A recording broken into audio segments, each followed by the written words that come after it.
श्री गणेशाय नमः। सकट चौथ की कहानी। एक शहर में देवरानी जेठानी रहती थी। देवरानी गरीब थी और जेठानी अमीर थी। देवरानी गणेश जी की भक्त थी। देवरानी का पति जंगल से लकड़ी काटकर बेचता था और अक्सर बीमार रहता था। देवरानी जेठानी के घर का सारा काम करती और बदले में जेठानी बचा हुआ खाना, पुराने कपड़े आदि उसको दे देती। इसी से देवरानी का परिवार चल रहा था। माघ महीने में देवरानी ने तिल चौथ का व्रत किया। 5 रुपए का तिल व गुड़ लाकर तिलकुटा बनाया। पूजा करके तिल चौथ की कथा सुनी और तिलकुटा छीके में रख दिया और सोचा कि चांद उगने पर पहले तिलकुटा और उसके बाद ही कुछ खाएगी। कथा सुनकर वह जेठानी के यहाँ काम करने चली गई। खाना बनाकर जेठानी के बच्चों को खाना खाने को कहा तो बच्चे बोले, माँ ने व्रत किया है और माँ भूखी है, जब माँ खाना खाएगी तभी हम भी खाएंगे। जेठ जी को खाना खाने को कहा तो जेठ जी बोले, मैं अकेला नहीं खाऊंगा, जब चांद निकलेगा तब सब खाएंगे, तभी मैं भी खाऊंगा। देवरानी ने कहा, मुझे तो घर जाना है, इसीलिए मुझे खाना दे दो। जेठानी ने उसे कहा, आज तो किसी ने भी खाना नहीं खाया, तुम्हें कैसे दे दूँ? तुम सुबह सवेरे ही बचा हुआ खाना ले जाना। देवरानी उदास मन से घर चली गई। देवरानी के घर पर पति बच्चे सब आस लगाए बैठे थे कि आज तो त्योहार है, इसीलिए कुछ अच्छा पकवान आदि खाने को मिलेगा। परंतु जब बच्चों को पता चला कि आज तो रोटी भी नहीं मिलेगी तो बच्चे रोने लगे। उसके पति को भी बहुत गुस्सा आया। कहने लगा, सारा दिन काम करके भी 2 रोटी नहीं ला सकती तो काम क्यों करती हो? पति ने गुस्से में आकर पत्नी को कपड़े धोने वाले धोने से मारा। धोना हाथ से छूट गया तो पाटे से मारा। वह बेचारी गणेश जी को याद करती हुई रोते रोते पानी पीकर सो गई। उस दिन गणेश जी देवरानी के सपने में आए और कहने लगे, धोने मारी, पाटे मारी, सो रही है या जग रही है? वह बोली, कुछ सो रही हूँ, कुछ जग रही हूँ। गणेश जी बोले, भूख लगी है, कुछ खाने को दे। देवरानी बोली, क्या दूँ? मेरे घर में तो अन्न का एक दाना भी नहीं है। जेठानी बचा कुचा खाना देती थी, आज वो भी नहीं मिला। पूजा का बचा हुआ तिलकुटा छीके में पड़ा है, वही खा लो। गणेश जी ने तिलकुटा खाया और उसके बाद कहने लगे, धोने मारी, पाटे मारी, निपटाई लगी है, कहाँ निपटें? वह बोली, ये पड़ा है घर, जहाँ इच्छा हो निपट लो। फिर गणेश जी बोले, अब कहाँ पहुँचूँ? अब देवरानी को बहुत गुस्सा आया कि कब से तंग करे जा रहे हैं, सो बोली, मेरे सर पे पहुँचो। और कहाँ पहुँचोगे?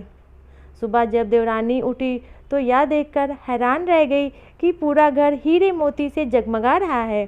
सिर पर जहाँ विनायक जी पोछनी कर गए थे, वहाँ हीरे के टीके व बिंदिया जगमगा रहे थे। उस दिन देवरानी जेठानी के घर काम करने नहीं गई।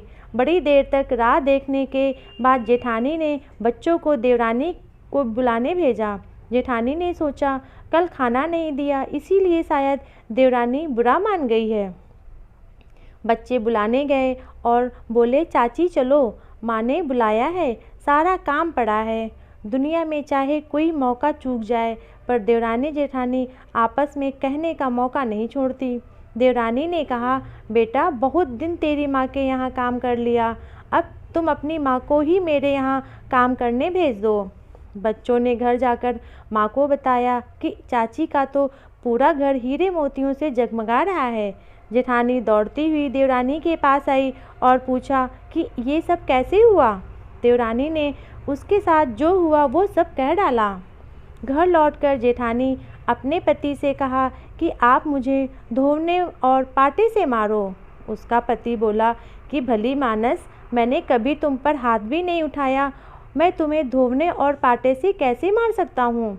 वह नहीं मानी और जिद करने लगी। मजबूरन पति को उसे मारना पड़ा। उसने ढेर सारा घी डालकर चूरमा बनाया और छीके में रख दिया और सो गई। रात को चौथ विनायक जी सपने में आए। कहने लगे, भूख लगी है, क्या खाऊं? मेरी देवरानी के यहाँ तो आपने सूखा चूटी भर तिलकुटा खाया था, मैंने झरते घी का चूरमा बनाकर आपके लिए छीके में रखा है, फल और मेवे भी रखे हैं, जो चाहे खा लीजिए।